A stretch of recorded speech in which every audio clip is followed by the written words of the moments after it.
Apakah kamu tahu apa itu CPI? CPI atau Corruption Perception Index merupakan angka yang menunjukkan tingkat korupsi pada sektor publik di tiap negara seluruh dunia yang diberikan oleh Transparency International dalam skala 0 atau yang paling korup hingga 100 atau yang paling clean. Pada tahun 2021, Indonesia berada pada peringkat 96 dari 180 negara. Peringkat ini menunjukkan bahwa Indonesia masih tergolong buruk. Indonesia bahkan mengalami penurunan ke peringkat 110 pada tahun 2022. Angka ini menunjukkan bahwa masih banyak upaya yang harus dilakukan oleh Indonesia. Tindakan korupsi memiliki dampak nyata terhadap derajat kesehatan. Semakin tinggi angka korupsinya, sebuah negara cenderung memiliki angka kematian bayi, angka harapan hidup, dan resistensi antibiotik yang buruk. Sebagai negara yang tingkat korupsinya cukup tinggi, Indonesia turut memiliki hasil yang buruk pada ketiga angka tersebut. Melihat kondisi tindak pidana korupsi di Indonesia dan besarnya hubungan korupsi dengan kesehatan, kelompok kami akan membahas topik ini dengan tujuan yang pertama, memahami permasalahan korupsi dalam pelayanan kesehatan di Indonesia, menyoroti dampak negatif korupsi terhadap akses dan mutu pelayanan kesehatan, menganalisis faktor penyebab dan mekanisme korupsi dalam pelayanan kesehatan, serta mencari solusi dan saran untuk mengatasi masalah korupsi dalam pelayanan kesehatan. Korupsi di pelayanan kesehatan sudah menjadi rahasia umum oleh hampir semua orang. 1/3 negara yang termasuk OECD dan 45% warga global percaya bahwa sektor kesehatan merupakan salah satu sektor yang rentan terjadi korupsi. Faktanya, menurut Transparency International, pada tahun 2022, sekitar 500 miliar dari 7,5 triliun dolar dana untuk kesehatan secara global hilang karena tindakan korupsi. Padahal, dana yang hilang tersebut lebih dari cukup untuk menunjang perawatan kesehatan tahunan dalam mencapai cakupan kesehatan universal. Dampaknya adalah sekitar 140.000 atau 1,6% anak di bawah usia 5 tahun di seluruh dunia meninggal akibat korupsi dalam sistem kesehatan. Bagaimana dengan Indonesia?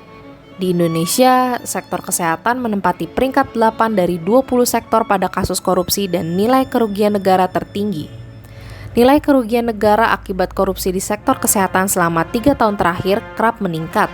Pada tahun 2020 adalah sebesar 23,1 miliar, tahun 2021 adalah 59 miliar, dan tahun 2022 adalah 73 miliar.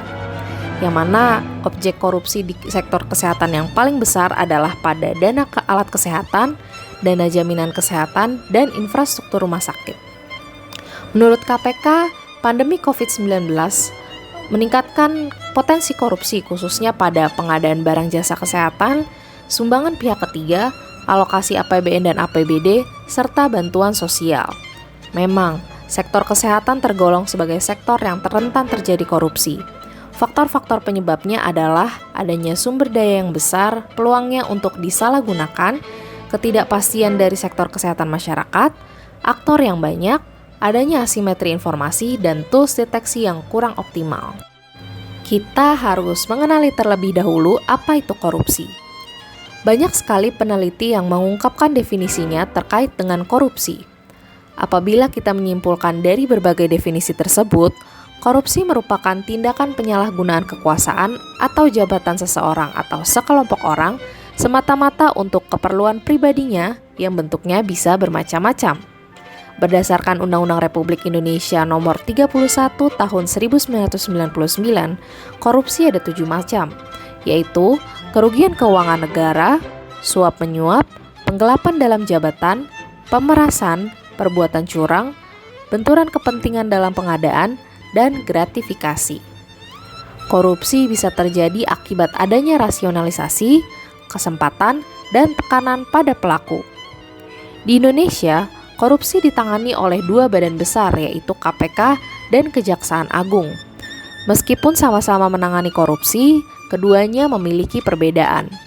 KPK adalah lembaga independen yang terkhusus hanya untuk mengurus tindak pidana korupsi dan memiliki wewenang lebih besar untuk mengadakan penyidikan, Sedangkan Kejaksaan Agung merupakan bagian dari hierarki peradilan di Indonesia yang mengurus semua tindak pidana termasuk korupsi. Selain itu, sebuah institusi pelayanan kesehatan umumnya memiliki dewan pengawas untuk mengawasi pengelolaan di dalamnya. Salah satunya adalah tindakan korupsi. Banyaknya kasus korupsi tidak mengecualikan sektor kesehatan sebagai salah satu sektor dengan temuan kasus korupsi tertinggi di Indonesia.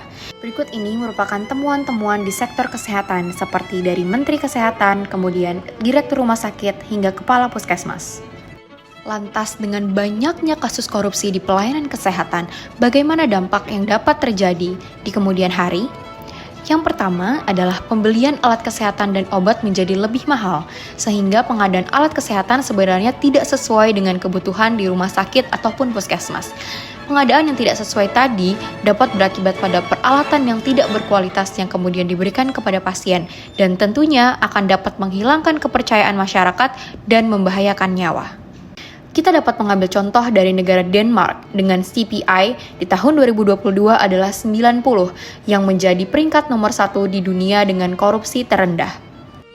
Tentunya dalam rangka mencapai peringkat pertama di dunia dengan korupsi terendah, Denmark memberlakukan banyak aturan terkait korupsi. Yang pertama, pejabat publik dilarang untuk menerima hadiah. Dan tidak hanya pejabat publik, pejabat pemerintah asing juga dilarang untuk menerima suap dalam bentuk apapun. Seluruh aturan terkait korupsi tidak hanya diberlakukan pada pelayanan publik saja, tapi juga kepada perusahaan swasta. Di Denmark, menghukum individu yang melakukan korupsi dan perusahaan hanya dapat bertanggung jawab secara umum. Kemudian pengawasan dan pelaksanaan peraturan terkait korupsi dilaksanakan dengan baik dan ditaati oleh seluruh masyarakat. Lantas, bagaimana penanganan korupsi di Indonesia? Pada tahun 2022 tercatat bahwa Kejaksaan Agung menangani kasus korupsi dengan kerugian sebesar 39,2 triliun rupiah, di saat KPK hanya menangani 2,2 triliun rupiah, diikuti oleh kepolisian sebesar 1,3 triliun rupiah. Sebenarnya telah terdapat cara pencegahan kecurangan terkait program JKN di sektor kesehatan yang juga dapat diadopsi di berbagai sektor kesehatan lainnya. Sesuai dengan Permenkes nomor 36 tahun 2015, terdapat 5 cara, yaitu pembangunan kesadaran, pelaporan, deteksi, investigasi, dan pemberian sanksi.